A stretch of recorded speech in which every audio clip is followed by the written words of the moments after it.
कामातुर कामिनी की साधना भाग 2। जिन्हें दुर्भाग्य से सांसारिक सुख नहीं मिल पाता, उनके लिए परम आवश्यक है यह साधना। कामातुर योगिनी शब्द का अर्थ है यौन रूप से इच्छुक योगिनी या कामुक योगिनी। यह शब्द योगिनी के एक विशिष्ट रूप को दर्शाता है जो कामुक या यौन ऊर्जा से जुड़ी है। बेहतर तो यह होगा कि आप आगामी शिविर में आए और भली भांति इस साधना को समझें। उसके बाद दीक्षा लेकर सफलतापूर्वक साधना को संपन्न करें। शिविर आदि की सूचना डिस्क्रिप्शन बॉक्स में दी गई है, अतः उसको देखना ना भूलें। तो प्रस्तुत है कामातुर कामिनी की साधना। किसी को पत्नी का सुख नहीं मिल पाता तो किसी को किसी नियति के कारण या कई अन्य मर्यादाओं के कारण स्त्री और सांसारिक सुख सौभाग्य नहीं मिल पाता। उनके लिए यह साधना बहुत महत्वपूर्ण है। इस साधना को विद्यार्थी वर्गों को नहीं करना चाहिए, क्योंकि यदि वह अपनी सिद्धि के सुखों में लिप्त हो जाएंगे तो वह अपने जीवन के लक्ष्यों को नहीं पूरा कर सकेंगे। अतः जरूरतमंद लोगों को ही यह साधना करनी चाहिए। कामातुर कामिनी का सौंदर्य और शारीरिक गठन रति के तरह ही मनमोहक है, जिसका वर्णन करना शोभा नहीं देगा।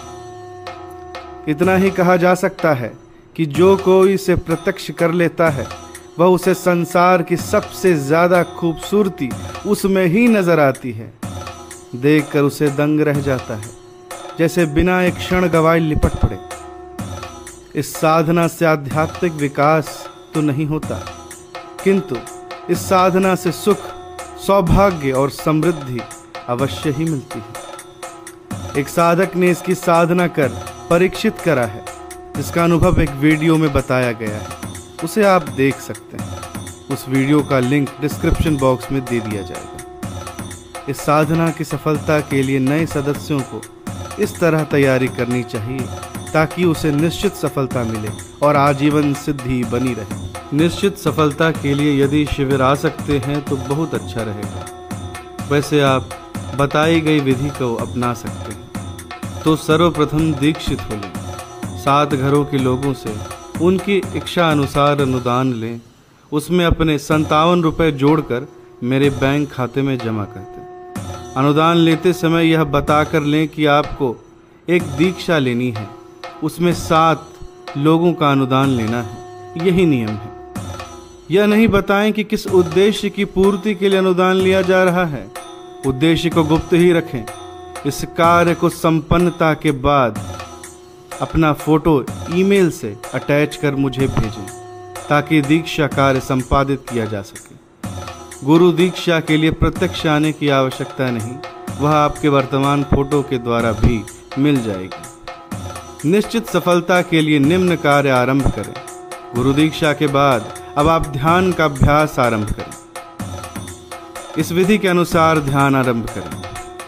आपको गेरुआ वस्त्र, सन्यासी वाला वस्त्र आदि नहीं पहनना है। चंदन टीका आदि नहीं लगाना है।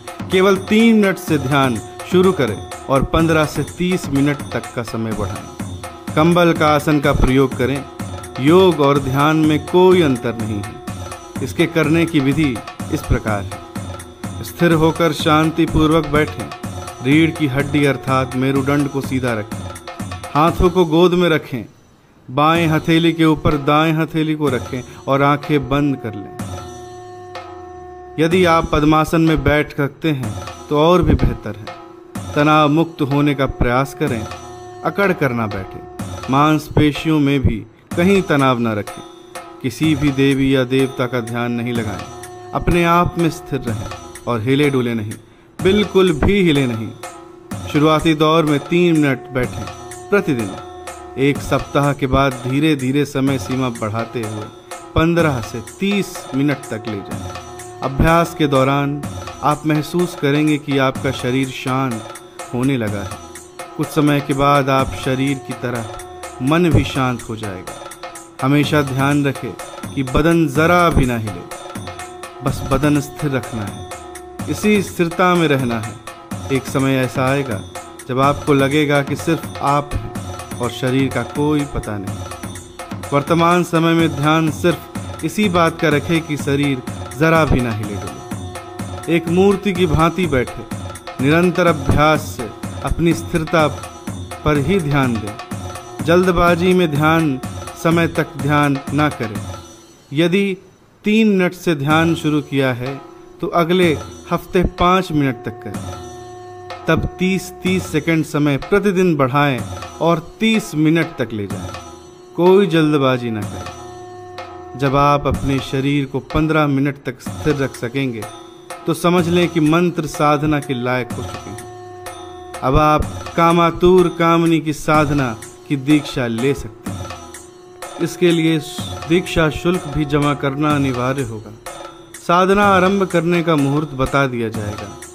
एक स्फटिक की 108 मनके वाली माला खरीद कर मेरे पते पर भेजें। उसको संस्कार करने और कुरियर से भेजने का कुल खर्च 2300 रुपये जमा कर दें। माला संस्कारित करने के बाद वह आपको वापस भेज दी जाएगी। मैं शुभ मुहूर्त बताऊंगा, उस दिन से साधना आरंभ करनी। शुभ मुहूर्त की सूचना आपको दे दी जाएगी। अब आप इसके विधि विधान को समझें और यह रहा इस साधना का मूल मंत्र। यह मंत्र सिर्फ उनके लिए है जिनकी राशि मेष, सिंह या धनु हो। अन्य राशियों के लिए अगली वीडियो अपलोड की जाएगी। साधना विधि: आसन और वस्त्र लाल या गुलाबी रंग। साधना के समय सर पर लाल या गुलाबी रंग के कपड़े भी रखने हैं या इन्हीं 2 रंगों में कोई एक टोपी ही पहन लें। साधना की दिशा शुरुआत करने वाले दिन के वार के अनुसार बताई जाएगी। साधना का समय संध्या बाद शुभ चौघड़िया और होरा के अनुसार जो साधना शुरुआत के समय निश्चित किया जाएगा, वही समय पर नित्य 37 दिन तक साधना करनी है। ध्यान रहे कि नित्य 14 माला जप रोज करना है। साधना के समय अरंडी तेल की दीपक जलाएंगे। यदि शुद्ध गाय या भैंस का घी मिलने की गारंटी हो तो घी का ही दीपक जला सकते हैं। दीपक को अपने साधना स्थल से कुछ आगे बाईं तरफ रखें और दीपक की अग्नि मुख अपनी ओर कर लें। यदि घी के दीपक का उपयोग किया है तो दीपक को दाईं ओर रखते हुए अग्निमुख अपनी ओर कर लें। साधना के समय दीपक बुझे नहीं, इसकी व्यवस्था पूर्व ही कर लें। साधना मंत्र का जप आंखें बंद कर करें।